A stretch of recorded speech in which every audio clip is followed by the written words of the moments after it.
A lot of people. Cool. Yeah, already got some comments popping up. What's going on, everybody? Welcome back to another episode I'm very excited about. I've got Sharran here from Kingston Lane, among many other things. Sharran, listen, most of the time I ask my guests to give them a little, intro of themselves. But I have a feeling most people are going to know who you are. And if they don't, they can Google you. I would like for them to try to explore who you are, because I think they're going to be excited about what they find.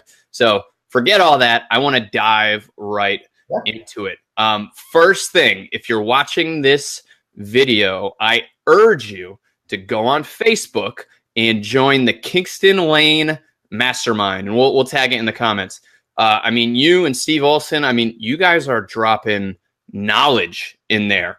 Knowledge that people would be paying a ton of money for to get somewhere else. So awesome stuff you guys are doing there. And also, I don't know if this is going to be a forever thing, but you're offering that Kingston Lane marketing service, a basic level for free, right, and a full package for $99 a year. Correct. Not a month, $99 a year. And so if you're just tuning in, check it out right now. All right. So that's my big pitch. I don't really pitch anything on here, but I'm very excited about what you guys are doing. So I just want to get that out there. Thank you. Sharran, tell me, what marketing things are you doing differently over there? And how do you think it's having a positive impact on agents that are using it? Yeah. So first, I think a lot of people don't realize, Tim, that this stuff takes time and effort to produce. So wanted to just thank you for having me on, and two, for folks that are listening. There's a lot of content channels out there these days. Just so you know, this stuff takes a while to produce and schedule and try to get us stuff on. And we come in with a giving hand. So just want to thank you for having me on, Tim. And the goal is to be helpful, because a lot of people have been super helpful to me, and it's my chance to pay it forward. So thank you for having me on. Very welcome. So marketing, right? So there, I always think about, let's go like super tactical about stuff, right? And so, and not that I've pre-scripted this, but a lot of cool things. First thing we were talking about,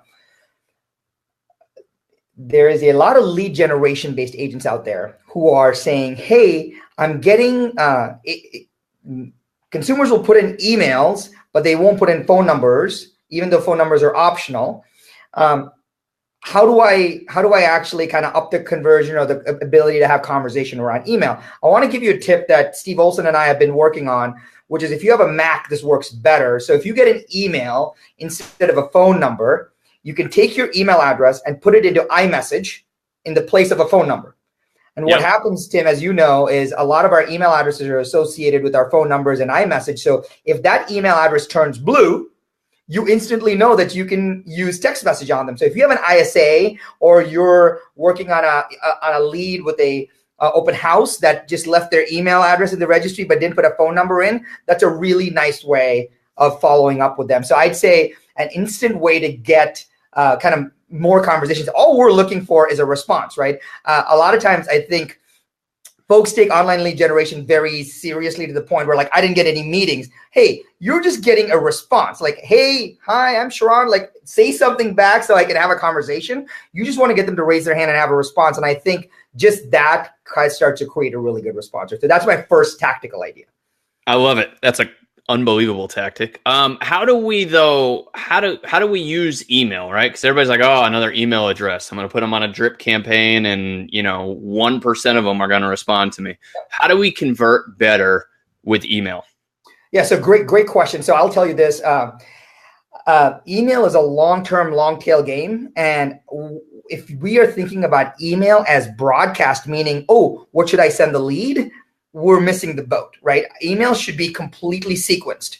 And if I enter the Tim Macy universe with an email address, we should have 90 days. When I say 90 days, not 90 campaigns, like 90 days worth of touches preset that you write up once, that are various kind of maybe contents or lead generation type plays. But we write it once, and then you should do an autoresponder out of that, because there's no way that we should go pay to buy a lead and then not have them sequenced in an email nurturing campaign. Okay.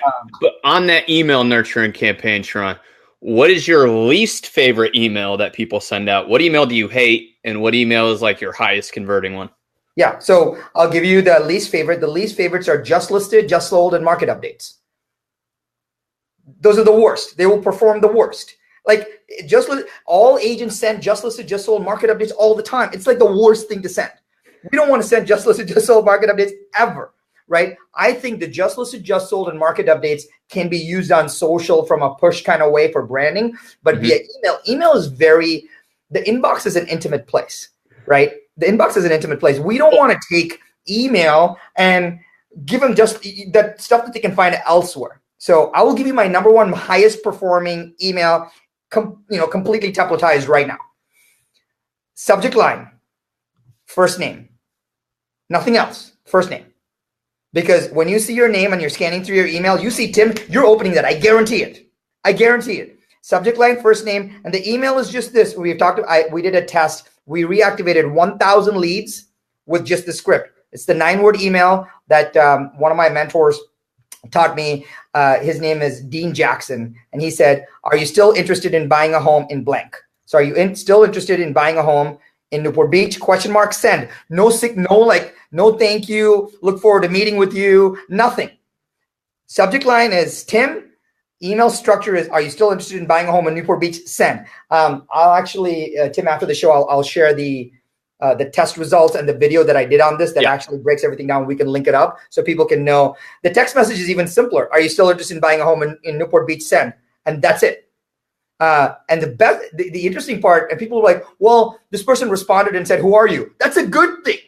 That's a really good thing, right? Because then you can say, hey, it's Tim Macy. I met you on 123 Main Street. So glad to reconnect with you. Are you still interested in buying a home in Newport Beach? Click send, right? Now they've given you permission, and now you can do video or text or whatever. Now they've given you permission to communicate.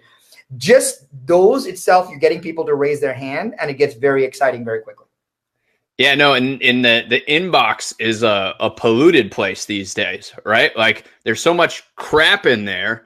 How do you stand out? It's tough. And so Colin, likes that. The inbox is an intimate place, and you got to figure out how to stand out in there. And that is a brilliant tactic. So I hope everybody writes that one down. All right, that's a good one. We had somebody ask down here, which is something that I wanted to get into. Renee asked, what has been your biggest inspiration and why?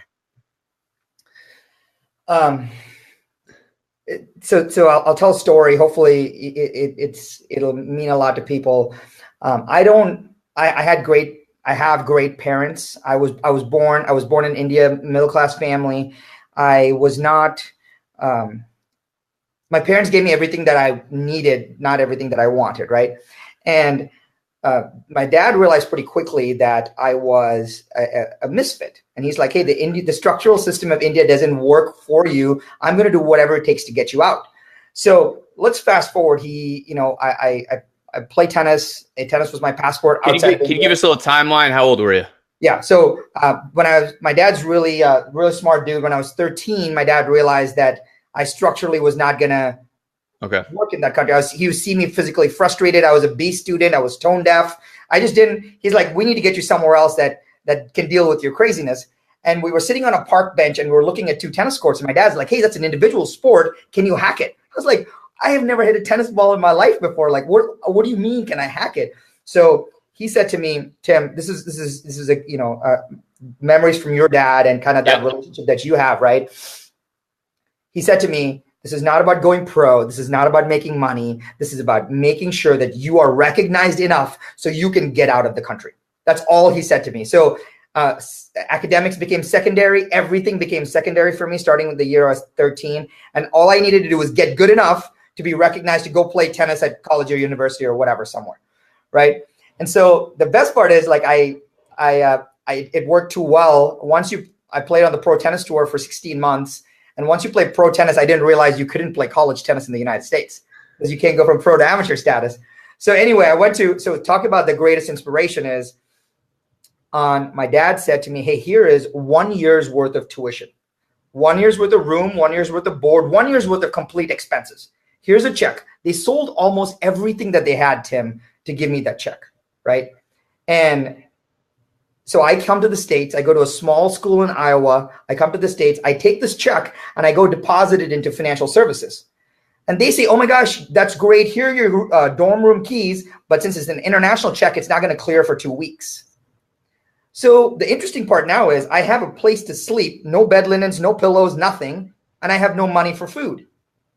So well, what do you do, right? So I tried to get a job, but no one was hiring. It's because later in the summer. So I got this job working on the docks, just loading and unloading stuff. And I'd been hungry for 2 days and I hadn't eaten any food. And Tim, I saw this dumpster. And I saw a couple of people throw a bunch of pizzas into this dumpster. So I waited till it was darker so that I wouldn't be embarrassed. And I jump in this dumpster, grab a couple boxes of pizza. I didn't care if they were saying, I just grabbed some pizza, went back to my dorm room, ate the pizza, saved as much as I could for the next couple of days. So I had pizza for a couple of days. And so this happened for like 10 days. And then one afternoon, Tim, I saw these 2 guys throw full-fledged Subway sandwiches into this dumpster. So I was like, this is a bonanza. This is the greatest thing that can happen to me today. So I wait, it gets dark. I jump in the dumpster. I grab these 2 Subway sandwiches. I see a box of Pop-Tarts. I grab the box of Pop-Tarts. And just then, 2 eyes light up inside the dumpster. And something whacks me in the face. It was a raccoon that went for the Pop-Tarts just at the same time I went for these Pop-Tarts, right? I'm like fight or flight kicks in. And so I whack the raccoon back. I grab the Pop-Tarts. I grab the Subway sandwiches. I jump out of the dumpster and I run away. And I run to health services, get a tetanus shot. Then I stop and I think, Tim, if I can do that, and if that is rock bottom, right? If that is rock bottom, everything else that I'm going to have in my life is a pure gift to me. And so whenever I get stuck, whenever I struggle, and this is not a look at Sharran, he's amazing. No, this is my parents gave me a check. Let's all be real, right? A lot of people have fought and not having any money. Like my parents gave me, it just didn't clear for 2 weeks. But I thought if that ever happened again, I can find my way out of it. I think a lot of times when you are honest, when you're taking ski lessons or snowboarding lessons or on a bike and you know how to fall, you get more confidence and more safety that I can fall. I should be just fine. They teach you how to fall first. I think I learned how to fall, and that rock bottom didn't seemed like I could get through it. And it's a weird motivating source, but I know that worst case scenario, I'll figure it out. And I'm just really grateful for kind of that moment when that raccoon smacked me in the dumpster. Well, man, yeah, I got Sharran fights a raccoon. That was an unbelievable story. So, awesome story. Thank you for sharing it. I think a lot of people get caught up in the fall, right? Like they get caught up in what's going to happen if I fall. And I think that's a great point, is if you know how to fall, then you're not so worried about falling. But I can't really top anything you just said. So I want to move on to more of the real estate stuff. How do you think we as an industry can kind of better serve the world in general? Yeah, great question. I think about this a lot because a couple of things, right, Tim? There is a lot of thoughts around how to raise the bar. And to me, it is, there's this quote that keeps coming back is bragging is not branding. Like bragging is not branding. We all go into, I'm Tim Macy. I won't say that I'm Steve Olson. I'm the #1 agent in Austin, Texas. I'm Sharran Srivatsaa. I'm the #1 agent in Newport Beach. I did this. I did that. I did this. I did that. Hire me. Right? It's all about, look at this. Just sold. Sharran's awesome. Everything is about bragging. Like I think the fastest way to do it, and I'll give you this I'm gonna get a divided audience on this one. Mm-hmm. People talk about the easiest way to explain it is this. I was talking to an agent, and the agent told me that they were giving Cutco knives as a gift to clients, right? And I say they're giving these knives, these steak knives, as a gift to clients. I get it. I understand it. Closing gifts are good. And I said, great. What did you do with the gifts? I'm like, Sharran, you got to see this. It's got my branding on the steak knives. And I go, dude, just think about it for a second. Do you ever think that the client is going to pull out a block of steak knives with your name on it to ever entertain any guests. Now I said, let me do something better. Take your name off, put their last name on it. Right? It's not about you. It's about them, because now if they see the Joneses and they're cutting the steak knives, now they're like, oh my gosh, Tim Macy got me this. They don't want Macy on it. Like, they want their name on it. Right? And so I think just that mindset shift of how can I share to the consumer? How can I make this a more consumer friendly thing? How can I make this less about me? Because I think that's where we start to move from, hey, I want to get another deal and be a transaction focused person, to, can I be a true advisor? Can I be a true advisor around this? Can I make sure my client's thought process comes first? And the closing gift thing is just so demonstrative of our industry, where we're like, I want to give something that has like my face and my label on. I want to give cookie tins that has my label on it. No, I will tell you right now, we were in a community and we got these Christmas cookie tins, Tim. It had no label on them, but my wife always knew that this agent named Monica Carr always gave us these cookie tins. There was no label.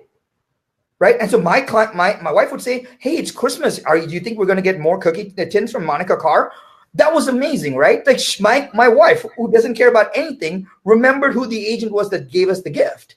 And we don't need to, I always feel like bragging is not branding. And if we can just get out of that, I think it gets super, super helpful. And I say number two,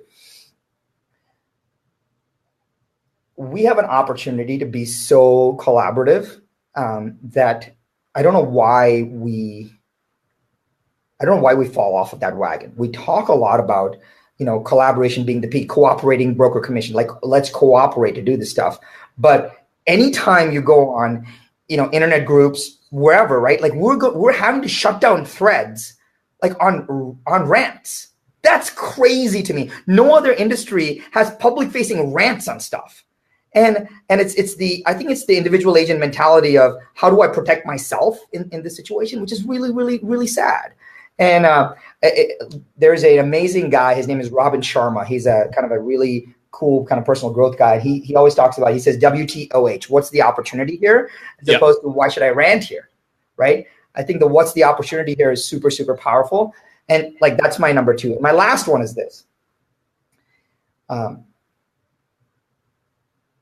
If we can work within our zone of genius, everything starts to work, right? I think the big problem that agents feel today is they walk in as a solo agent into a marketplace and they feel like they have to be the lead generator, they have to be the ISA, they have to be the marketing coordinator, they have to be the caller, they have to be the negotiator, they have to be the transaction coordinator.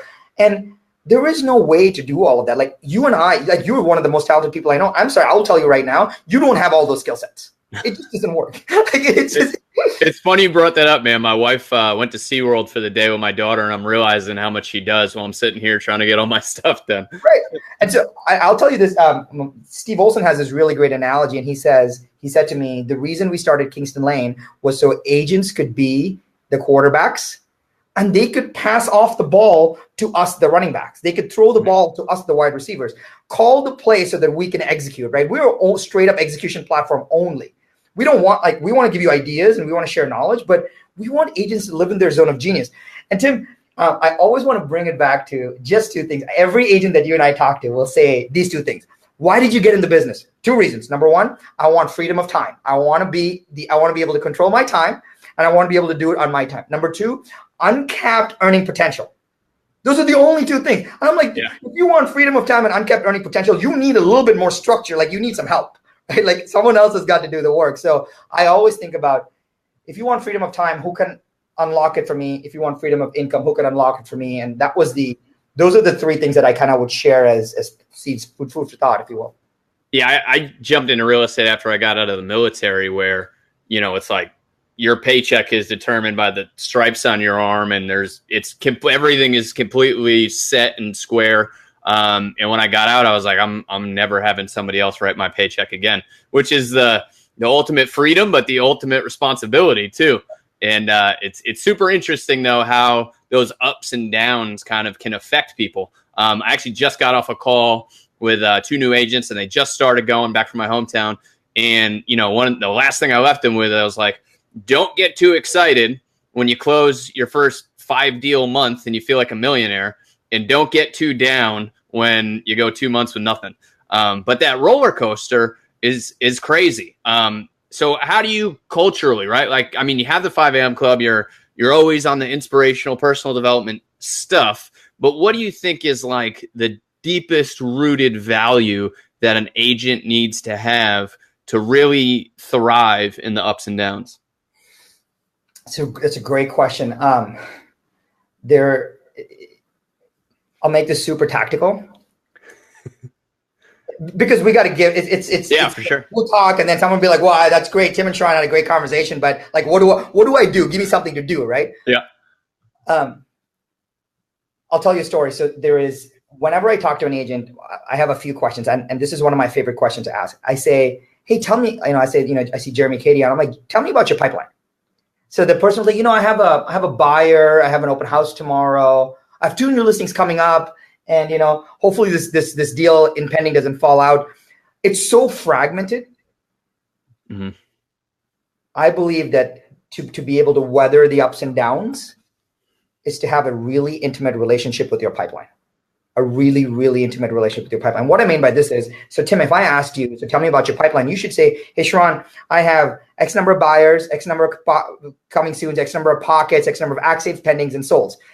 And you should be able to say, "And I am X number way to my goal." Because if anybody, this is the tactical way on how you actually work your business. You wake up in the morning, you set up the 45 minutes aside, and you look at your buyer needs, pocket listings, coming soons, active pendings, and solds every day. Not your leads, the active stuff, right? And you're like, "Tim Macy, the buyer, what do I need to do to move the ball forward with Tim? Sharran, this buyer, what do I need?" You're asking that question. "Oh, I did something for Sharran yesterday, nothing today." Okay, Jeremy, what do I do? Great. Pockets, what do I do? What do I do? What do I do? What do I do?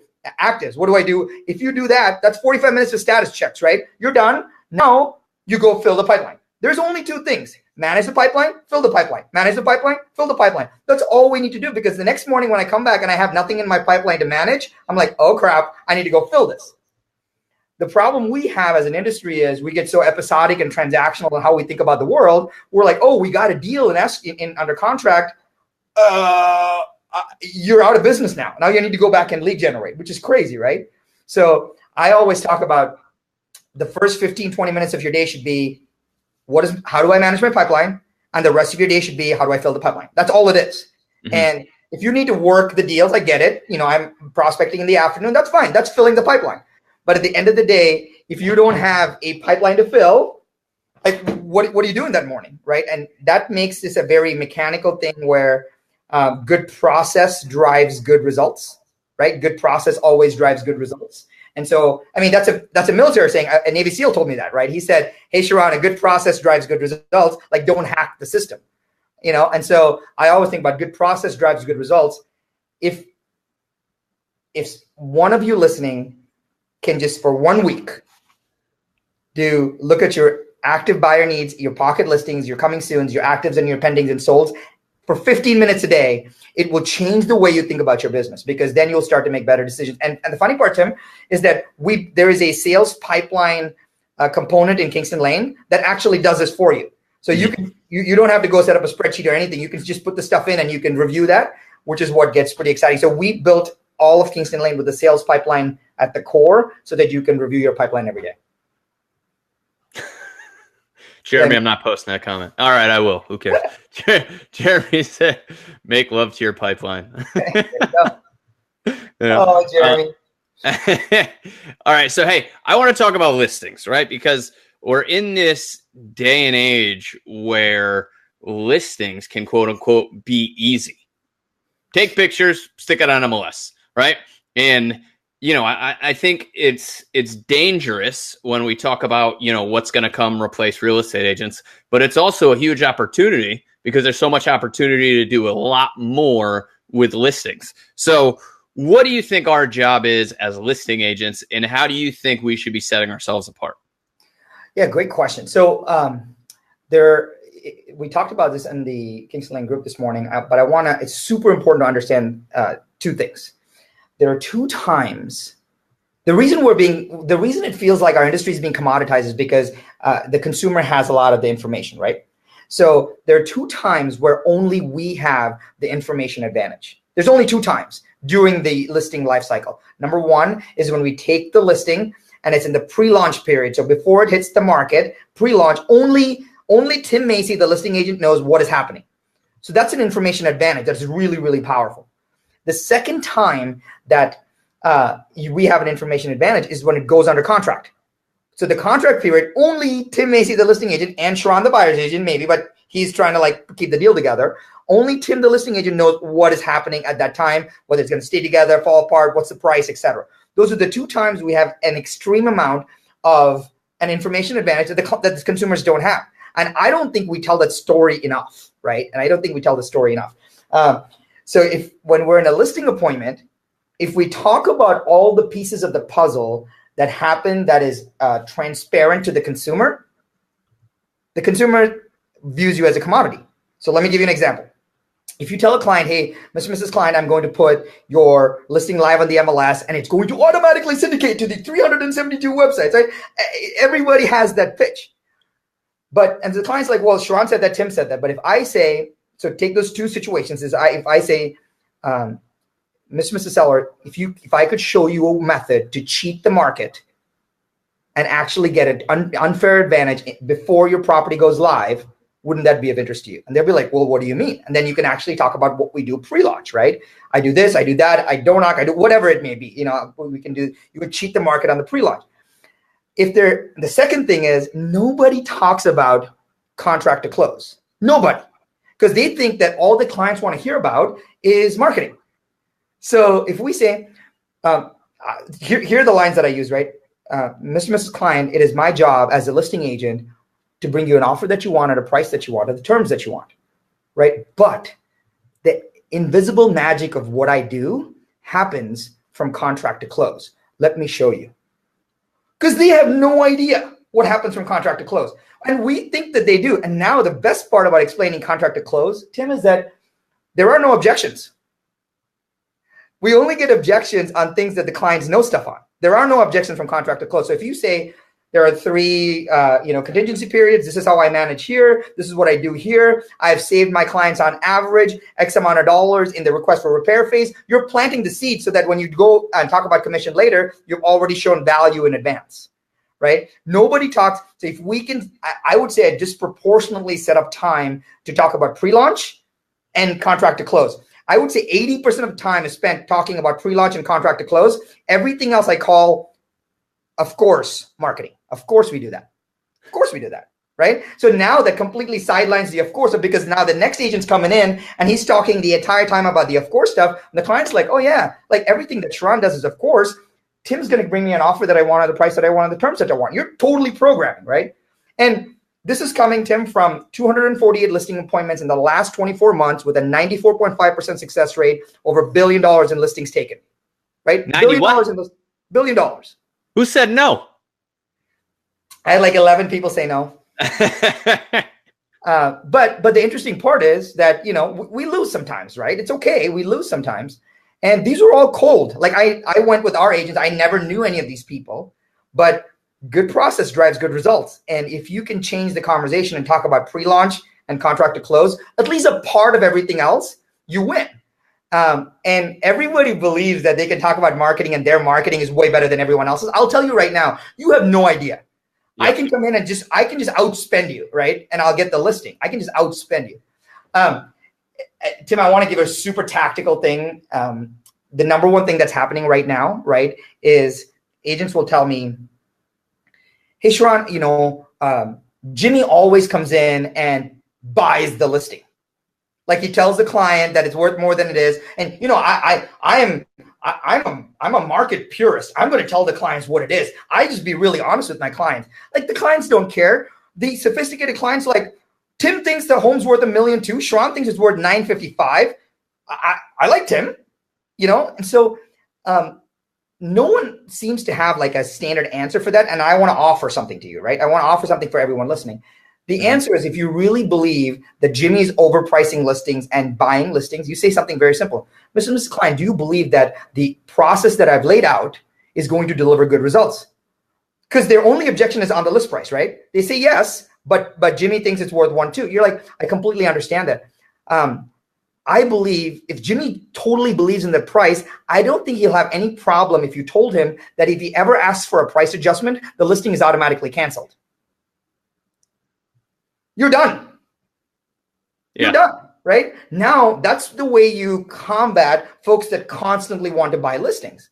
And then the client is like, oh, maybe I should ask Jimmy about this, right? And now that becomes an awkward conversation because Jimmy can never ask for a price adjustment ever.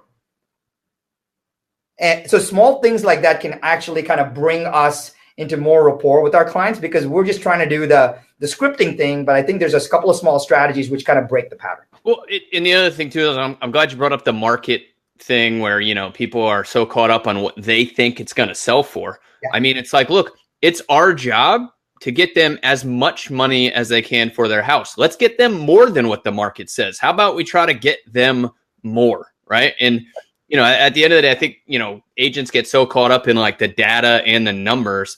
I'm like, look, I can market it better. I can sell it better. And we're going to get you more money than what the market says. And I wish we had more of that approach. I do have to say one thing, Sharran. My little platform here kind of froze a little bit. And the only title that's still up is Sharran Fights a Raccoon. from the beginning of the interview. So this entire interview, it's going to say Sharran Fights a Raccoon, which is kind of, I don't know. It's the guiding light for the entire interview. So it's good. It's good. All right. So you talked about some really good script stuff in there about how we can separate ourselves, convert more listings. On the marketing side, what do you think agents are doing to add the most value to their listings to sell them? And I'm not talking about spending $3,000 on a video or do anything crazy, but what do you think is the tactical thing that most real estate agents should be doing to add more value to their listings? Yeah, great question. So let's just run through a couple ideas, right? So the first one, there's a lot of, I think a lot of agents are doing this. This may not happen in bread and butter markets, but I think it happens in a little higher price point markets, which there's a lot of VR or Matterport. I've seen a lot of Matterport type thing, which is good, right? It's a really good thing. But I want to share the tactical component of how you use it. People just want to take Matterport and they have this, which is great. So for example, at Kingston Lane, we provide these property websites. You can just embed Matterport in unlimited property websites. Yeah. But you want to run specific ads to those. And the ad is this. The reason we have the Matterport is so that people can peruse the home without us, right? So the ad is, would you like to see a 24/7 open house? Click here, right? That's the ad because now you're getting clicks, which is exactly what you want. Just saying, would you like a 3D model of this home? I'm just swiping, right? But if you like to see a 24/7 open house, I'm like, wait, I don't have to go there? That is the fastest way to get people to click on your Matterport 3D ad is to say, would you like to do a 24/7 open house? I've seen that convert a lot, which is really, really powerful. Yeah, I'm glad you bring that up because, I see people with the Matterport videos, Matterport sites, or they do a great video and the thing has like 100 views, right? And so we're spending money on this marketing, but it's more important what you're doing with it than just creating it. And so, like with that being said, what are the avenues that the 24/7 open house thing's great. What other avenues do you think we should be putting this content out on? Yeah. So anywhere where, any visual platform, right? I think the lot of the Matterport folks will give you a 20-second kind of rotational thing that you're getting people to stop in their feed. That is the only responsibility for modern marketers. I'm swiping. Whoa. To Macy, that's good. Like I need you to stop in your feed because if I have interrupted your malaise attention, I have won, right? Because clicks are secondary. I just want to stop in your feed. So I think using the moving kind of Matterport thing is really, really powerful. Clicking through to calling it a 24/7 open house is really powerful. But the interesting part is this, Tim. Let's flip this around. People should also realize that when you're walking into a home, there's generally 3 topics that clients generally want to talk about from listing. They want to talk about pricing and timing and convenience. Those end up being something related to those 3. When it comes to convenience, we always ask about open houses, and the clients will say, hey, I can do open houses. I'll do 1 broker open, 1 public open, but that's it. Everything else is by appointment only. And that's when you say, no problem. Thank you for doing that. I have another strategy on how to get open houses without you ever leaving your home. Let me explain Matterport. That's how you pitch it, right? Because now the client's saying, I don't want open houses. And instead of us saying, whoa, I can't sell this without open houses, you're going and saying, oh, I completely understand. Here's a strategy that I use for another client. That's how we got into doing it the first time. And I think that's a good way to think about it, right? The second way is I call it the be everywhere strategy. And the funny part is the most powerful way to brand yourself as an agent is people think that when there's a sign in the yard that they have to do more just listed. Well, here's the funny part. They've already seen your sign in the yard. Like you did a great video, outside your open house one day. I thought there's already a sign in the yard. The piece of communication that should go out to the farm is not about a sign in the yard anymore. The piece of communication that should go out is, I call it a nerve center strategy. It is, so if I'm standing outside the house, Tim, and I can see maybe 7 homes that are, quote, in the nerve center, I will tell you just this one thing that listing agents can do that will completely change the brand in that neighborhood, right? On the front, it's just a simple flyer. On the front side of the flyer, it is the, hey, just listed 123 Main Street, Tim Macy, right? And on the back, it is the front page of Zillow with the Zestimate for that individual 7 homes. So let me explain what happens. You go drop it under the door. So I come home and I look at him like, oh, Tim Macy just listed a home, and I flip it and I see, oh, my home is Zillow says my home is 733,000. I wonder what this is listed for. You're creating confusion in their minds right then, right? That's all you have to do. You do it for every listing, but you have to print out 7 Zestimate pages. But now you have a third-party source validating the price of their home, but it doesn't matter because you listed that home. You are the only one that has market knowledge. Mm-hmm. So now they're gonna have that way when your door knock and invite them to your open house, they'll be like, oh yeah, you think my home is worth 740? I'd like to, well, come take a look at Sharran's home. We'll see what it's worth. Now you can actually get into a real estate conversation, which is super tactical and doesn't cost any money. Yeah, but I got to pay for double-sided printing. I'm a little tight, man. Budget's tight down here in San Antonio. No, look, you dropped some tactics. We've got a good amount of people watching. I'm interested to know how many people listening to this are actually going to say, wow, great idea, and go execute. That's what I really get intrigued by when we do this stuff. And I think, and Tim, the interesting part is, I think let's motivate that, right? Yeah. If you're listening right now, it takes a lot of effort for someone like Tim to create this show, to share the audience. We get nothing out of it except our chance to pay it forward. Just make a commitment. Say, hey, I'm going to take one idea and consider implementing in my business. One idea, and maybe post it in the comments or whatever, right? Because I think that gives us a chance to say, hey, that resonated. We should talk more about that. Or, hey, maybe there were some living room tactics, Tim, that they want to talk more about. Then maybe we do a blog post or another video on that so we can give more to what people care about. But I would say if you're listening right now, just take a second and say, hey, I'm committing to putting this one idea in place, because I guarantee there's nobody on right now that has all of those in place right now. There's just no way. So I can tell you, if anybody in San Antonio is watching, I know for a fact there's nobody doing that in our market, right? And I mean, you could probably, if there are other people, I don't know if this is a tactic that you've shared with others, but you could probably count the amount of people that are actually executing this idea on one hand, right? And that's the big thing with these things. We're part of a lot of mastermind groups. I started that RETV group, and some people are like, man, I don't want to share my stuff with people in my market because then they're going to do what I'm doing. And it's like, you can go to a conference and have 3,000 people sit and listening to a guy, and 10 people are actually going to put into action this stuff that's happening. So one, I would say, who cares, right? Put it out to the world, right? Just put it out. Abundance mindset, put it out. The second thing I'm going to put in your court, though, how do you get people to execute? Yeah, there's people getting people to execute is really hard, and I think there are 3 problems getting people to execute. Number one is a mindset problem, right? When I say the mindset problem, it just means that people don't have an intimate relationship with their pipelines. So they don't know what it takes to feed their pipeline. If every single morning you looked at your pipeline, it's just like, Tim, it's just like you and I when we're looking at our bank accounts. If I looked and I'm like, okay, I have $742, I have to pay rent. this needs to change, right? As soon as we know that, our world rearranges to do stuff. So I'd say number one is a mindset pipeline thing. So just to get people into action, all they have to do is to stay intimate with their pipeline. That's number one.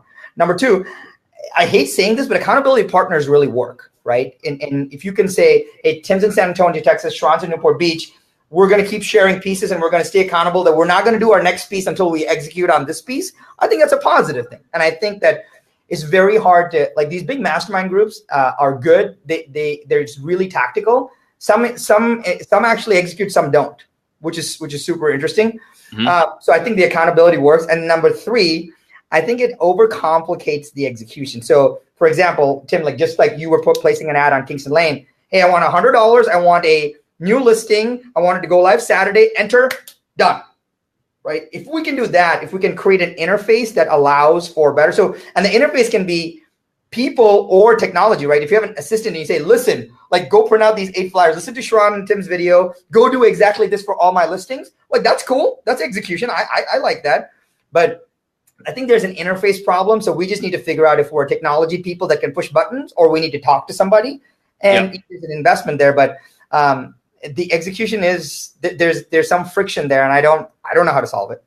Yeah, I know for me, like I'm a perfectionist with some of this marketing stuff, right? Like I want the flyer to be perfect and the text to be a little bit bigger and stuff. And so I have to get rid of it, right? I'm like, just make me a flyer, make me something. So that's a great point for me. The other thing is on video production, professional production is very expensive, right? Like it's not cheap. And I think people let production value get in the way of putting out content, where we're currently in the day and age where a kid biting a kid's finger gets a couple billion views, you know? So I think that's big on the video side too, because I'm big on video, is just execute. Just do it, execute it. And if you can't, find somebody who can and put it off. I can't show the comments right now, but we got some great comments coming in. Trinidad says he's committing to the morning pipeline review. I love it. Dylan asks, how about communities with 100 plus homes? Do you do 100 separate just listed pieces? I think he was kind of misunderstanding the Zillow idea. Yeah, let's talk about that briefly. So if that was Dylan, what you would do is, we call it the nerve center strategy. So say, Dylan, you step out of the home that you're listed in, whichever the 7 or 8 homes that you can see from their driveway is the home that is going to see your sign in front of that listed home. So whichever home can see the sign that you have, or your for sale sign, those are the only homes that should get these. And generally on average, it's like 7 or 8. That's all you need to do, because those 7 or 8 people, you want to go and make sure they come to your open house. We have lost all possibilities of creating leverage in our listing if those 7 people don't come to your open house. That's just crazy. And that is the precursor to seeding that, hey, I'm going to create a little confusion. I'm going to give you a little information, but then when I come to invite you, you're there. So Dylan, it's not all 100. It's just you invite all 100 to the open house, door knock, hey, I'm having an open house. But those 7 are the ones that just get the 1-page flyer. Okay. Another thing I want to talk about, kind of the topic of the day is, the open doors of the world, the iBuyers, these industry disruptors. So 2 questions. First one is, which one do you have your eye on, right? Like, which one do you think is actually a legitimate player that's going to disrupt? Second thing is, what should we really be worried about as agents? Yeah. So I've been thinking a lot about this. There's this guy, his name is Rob Hahn. I don't know if you guys know Rob. Get him on the show. All right. I love to talk to him. Oh, guaranteed. I got Rob. Rob's a really good friend of mine. He wrote this amazing piece called it's called The Red Dot, and it's his, and we can link it up. It's like a 95-page white paper on Zillow, Realogy, and Redfin. And he talks and I read his first draft of it. And Tim, there's no better kind of paper written on this. All of us should read it. And I think this is a subscription that he does for like big CEOs of companies and stuff as landscape. I think the Zillow iBuyer is legit, and people don't realize this. If we stop and we look back 7 years, Zillow is brilliant, right? They have not. We are the frog in that kettle, or in that cauldron, and they've been turning up the heat slowly. They went from, hey, we're not going to do exclusive areas. We're going to do exclusive areas. We're not going to do, we're not going to change the price per zip code a month. We are going to change. Well, we're going to go to auction. Well, we're not going to sell homes. Well, we're going to buy our own home. Hey, we don't want the full commission fee. We're going to let you list it. Hey, wait, we're not going to list it. Like, they totally have, and you know what? They have the right to do that because they own the consumer eyeballs. The Zillow brand Zillow had more searches than the words real estate, which is insane, right? Crazy. So the Zillow iBuyer program, I think, is pretty powerful. I think that it's probably not going to work it'll work in a Phoenix, Arizona, but I don't think it'll work in Newport Beach, California, right? Just because there's no homogeneity, if that's a word, in the homes, right? So I'm watching the Zillow iBuyer program. I think they're brilliant in how they're executing. They're partnering with the agents continuously through the process, and they can pull back at any time.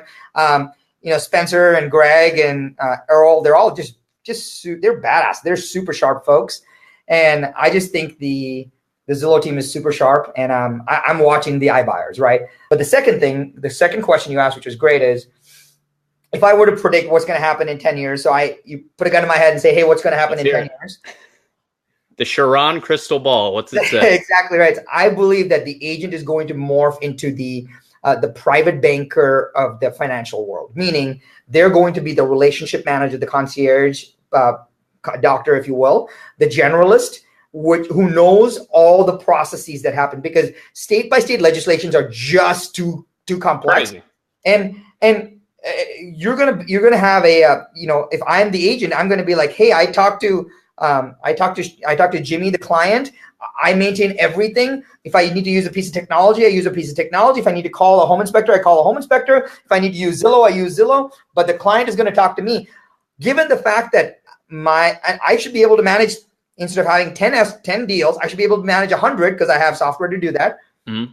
And I'm just going to have to be, a mile wide and an inch deep, and use and pull in the right resources. That's what the private bankers of the world do, right? They manage the relationship with you. They know enough about stocks and bonds, but you ask a really tough stock question, they're bringing an analyst to kind of support a specialist role.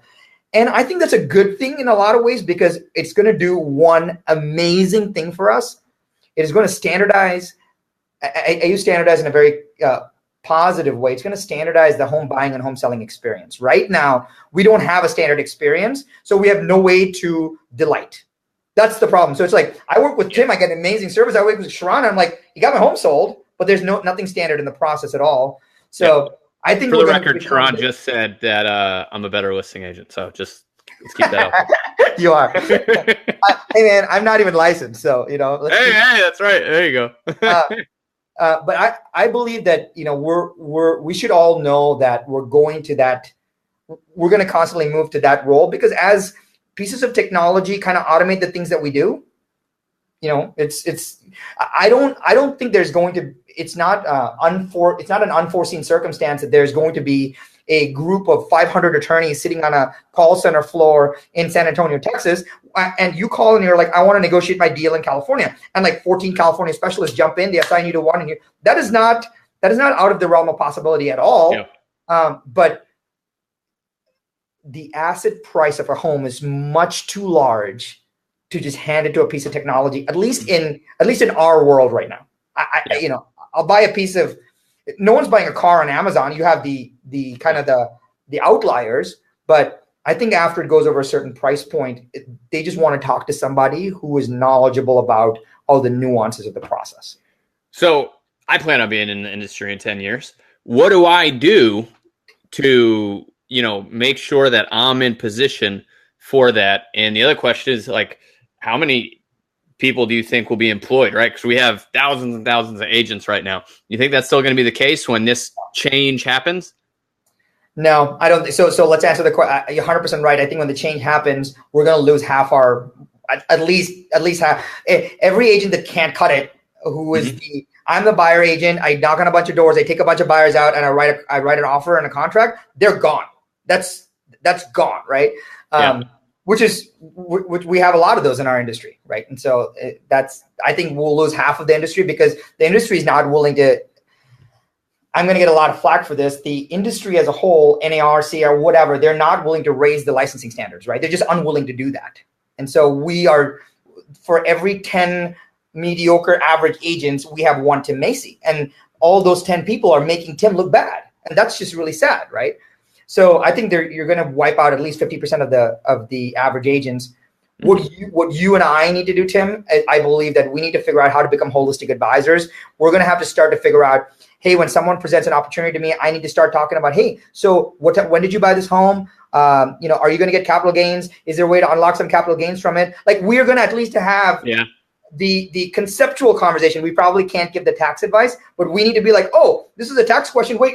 Let me get my tax guy for you, right? But we at least need to diagnose the problem.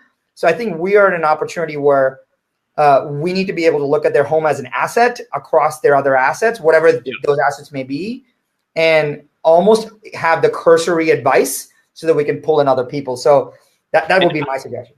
Look, I mean, I think that is a fantastic thing to be doing right now, right? Like, before we get there. I mean, look, I'm a t-shirt and jeans guy, right? Like, I wore a uniform for a lot of years, and I was like, I'm never doing it again. And maybe I'll lose business because of it. I don't know. But, when I talk to people and I bring up, like, how long do you plan on living here, right? Because how long you plan on living here should really determine, like, whether we're going to buy a new house in a subdivision that isn't fully built out yet, that's not going to appreciate value, and you want to leave in 2 years. This isn't a good decision.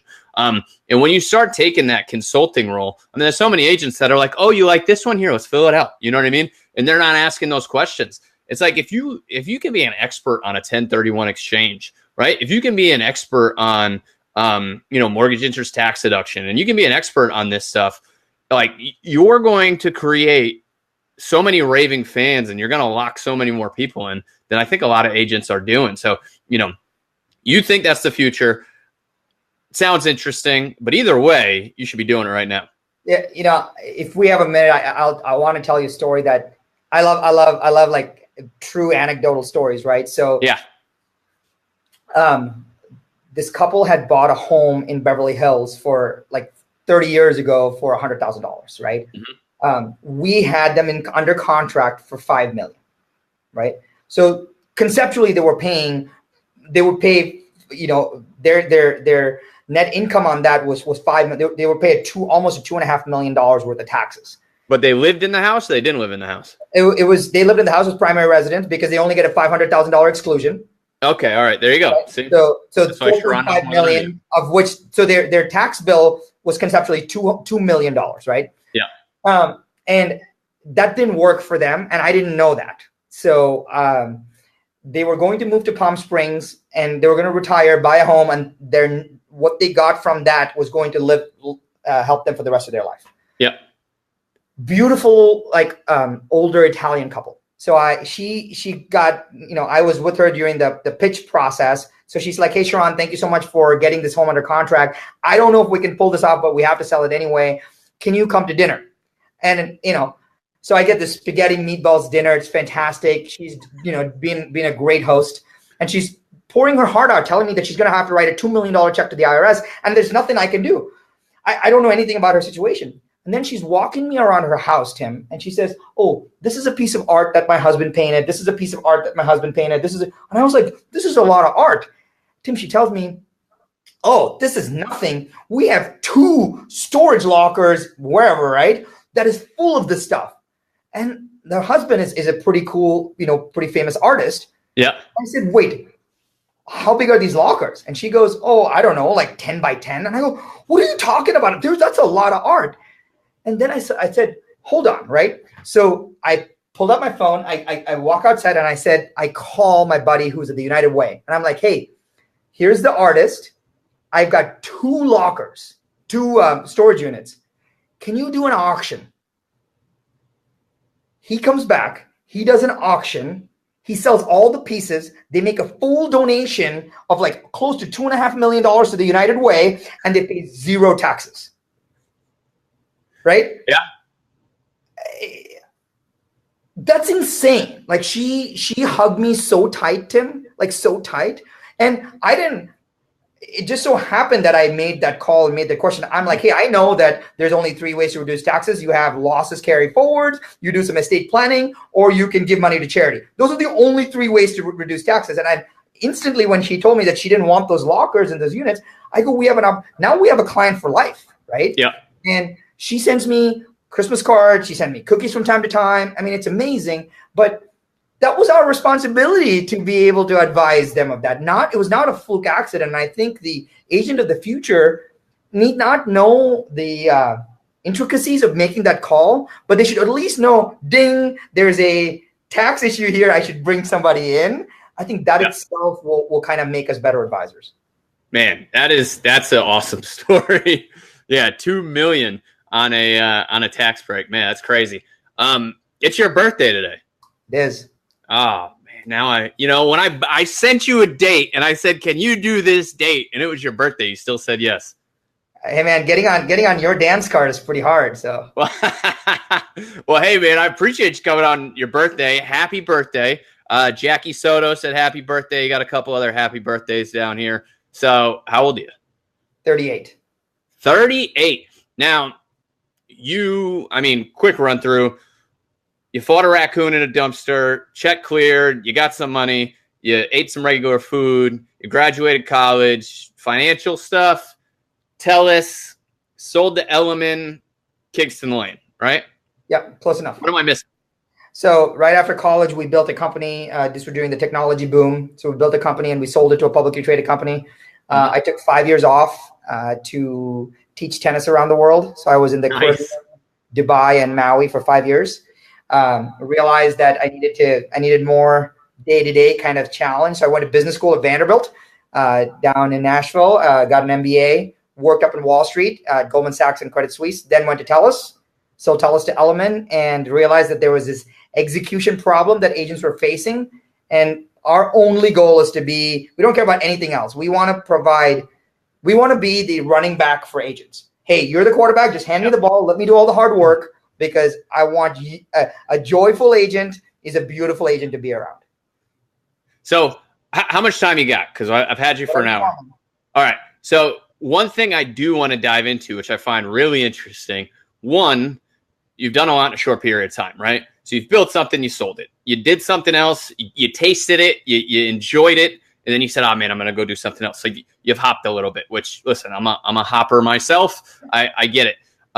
But you poured into Elliman. I mean, not Elliman. You poured into Teles. You put a lot of time. You built something there that was highly respected, and had to be your baby, right?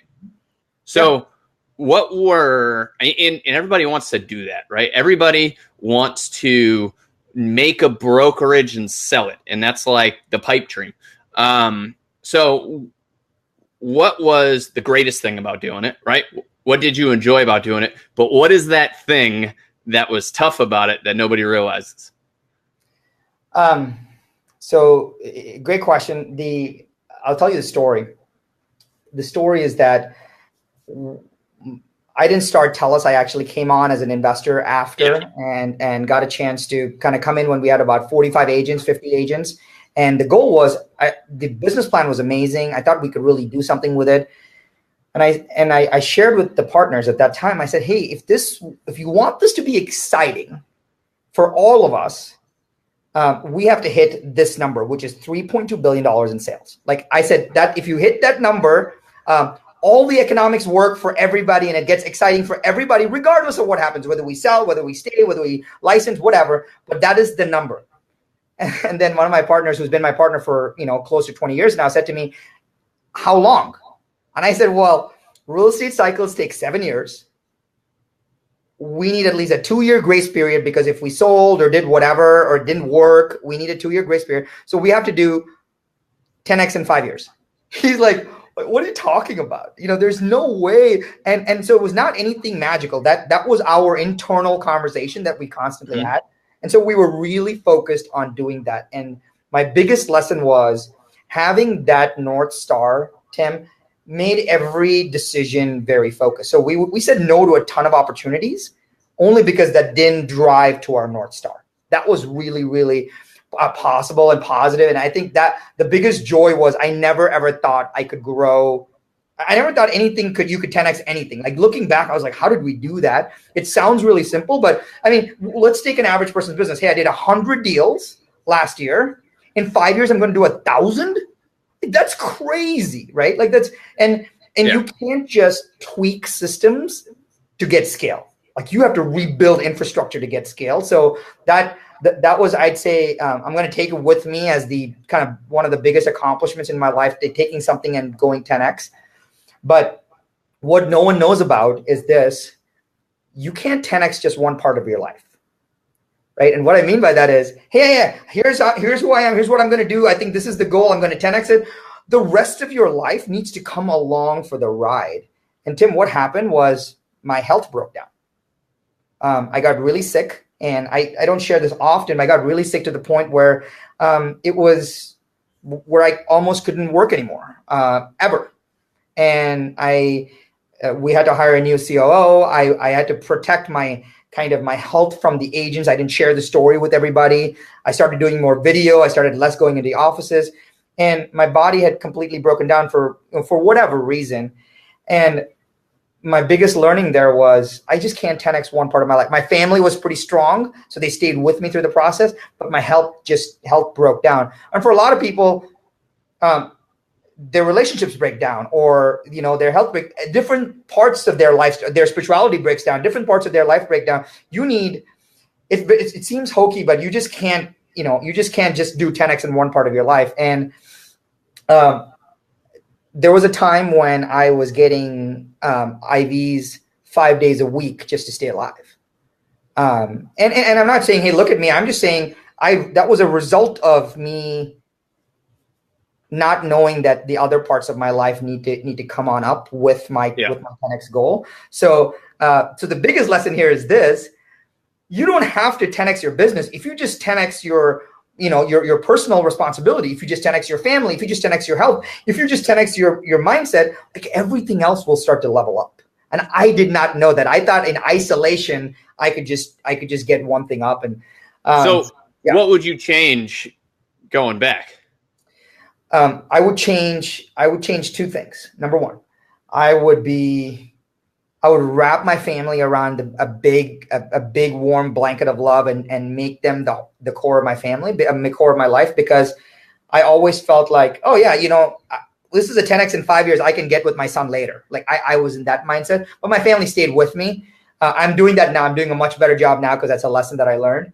But the second thing is, transformations don't happen in isolation, right? Like transformations just don't happen in isolation.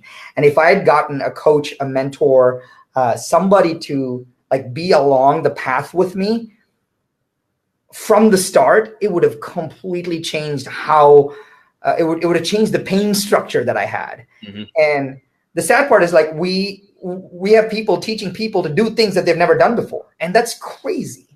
And I'm not dissing the coaches or the consultants. I'm just saying, to do 10x, there are very few people that have done it. And I just didn't.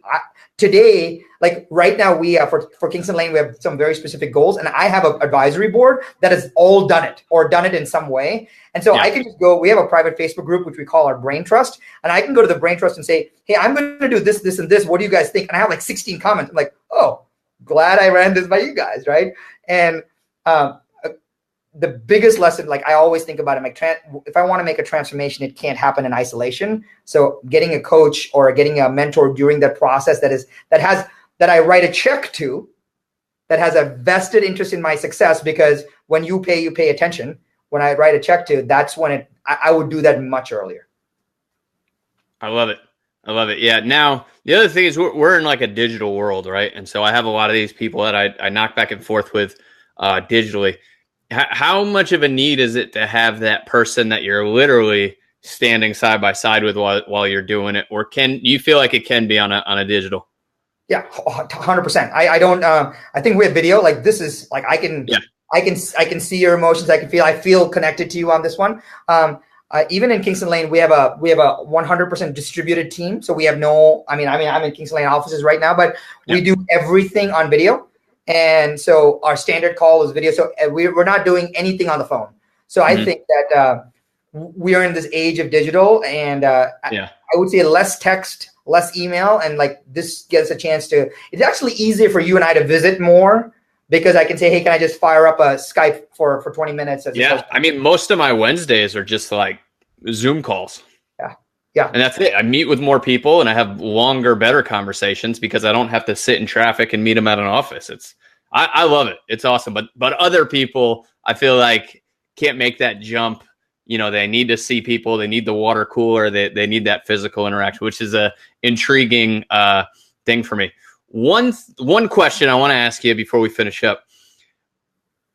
What did Sharran as a kid want to do? Like, what, you know, you're playing tennis, you know, you're in India, crazy story just overall. What did young Sharran think Sharran's future was going to look like? Thank you for asking. It's a special thing because it's my birthday today. And I tell my parents this a lot. My goal has always been to do one thing. And that one thing is just kind of professionally is to build a household name. I want to build a Windex or a Clorox or a Crystal Geyser. Like, I've always wanted to build a household name, and I know my turn will come, my chance will come, but I want to build a household name. We've been very fortunate and blessed on the economics and the money side of things, but on the impact, like if someone has built, like, Windex has changed yours and my life. Like, you and I use it all the time. Like, you know, like if I really think of it, but yeah, I guess they have, you know, but it's like, we know if I can build a house, I've always wanted to create that much impact that it can build a household name. And I always told my parents, like, you know, I'd say, I want to build this, I want to build that. And my mom one day told me, she's like, you just want to build something that everybody uses. I'm like, yes, that's exactly what I want. And that burning desire has always been there. Hopefully I'll get a shot to do that at some point. Now, one other thing is, though, it's like, you know, it's funny you say that because in real estate and branding, I mean, I think in the past, we've had that agent, right, that just owns the city. They're on the billboard, they're on the TV commercial, they're everywhere. And I love the age we're in today because you may not be a household name, right? Like, every person in the country may not know you, but 2% of the country may think you're amazing, right? And you can build this small group of just obsessed raving fans as opposed to trying to be a household name to everybody. Right. So that's one thing too. I don't know. I don't know. Maybe you're right. I mean, I think my view on that has changed, but that was as a kid, you know. So how has it changed? Is that still the goal? That's still the goal. But I think I'm changing my view on impact. Just, you know, like, I have 1,800 people on this 5 a.m. club, which I originally started with 3. And two of the stories are, hey, I lost 100 pounds. During this time, I've written a book. I got over, like, my fear of swimming. Like, the transformations are so amazing. And I didn't do anything. I just got up on a phone call and I shared a message for 5 minutes. But I never thought I could have that kind of impact. And I'm super grateful for it. Like, this is not sometimes it's hard to share it without the ego, but I feel super blessed. I feel super grateful just to have the mechanics and the medium we have today to share stuff, right? And it would have never been, it's a Facebook group. Like, let's be real. It's amazing that you can create that much transformation with the Facebook group. And I'm just extremely grateful for that. Well, Sharran, man, I could probably keep talking to you for another 3 hours or something, but I don't want to keep our people too long. We try to keep it at an hour, and it's your birthday. So you got to go do some birthday stuff, man. I don't know what it is. I don't know if it's a cupcake or a cake. I don't know what you're doing for your birthday, but you got to go do something. Before I go, let me ask you this, right? Okay, all right. What do you got? Put me in the hot seat. You're great. You're a great interviewer. You have this gift of, you know, just being so warm and personable when you speak and share. You've been on the receiving end of this conversation. You've also seen comments. What stands out to you? Like, what would be your takeaway that I can kind of think about and say, hey, I actually made an impact of this conversation? Impact that you made in this conversation. Man, I'm glad you brought that up. It's like, I think sometimes we get so caught up in the single interaction, right? Like, I talked to Sharran, what's going to come of this, right? Or I talked to so-and-so, I hope I get a listing, or I help some person on the side of the street, right? And, you know, if there's one thing, it's that so much of your journey is just about doing the right thing, because doing the right thing is always the right thing, and adding value and just watching what, God and the world does with your actions, right? And just like I started this show because I interviewed somebody and I saw that people kind of were interested in it, right? So I was like, oh, I'll do it again. And then I scheduled it out. And people ask me all the time, like, why are you doing this, right? Like, are you getting money for advertising? It's like, I don't know why I'm doing it. Yeah. But I know if I'm helping people and it's making an impact, right? Like you said, it'll just grow exponentially. Right. And that's what's unbelievable. Negativity grows exponentially, but positivity also grows exponentially. And if we just keep injecting positivity in the world, I know it sounds super mushy, which I try not to be.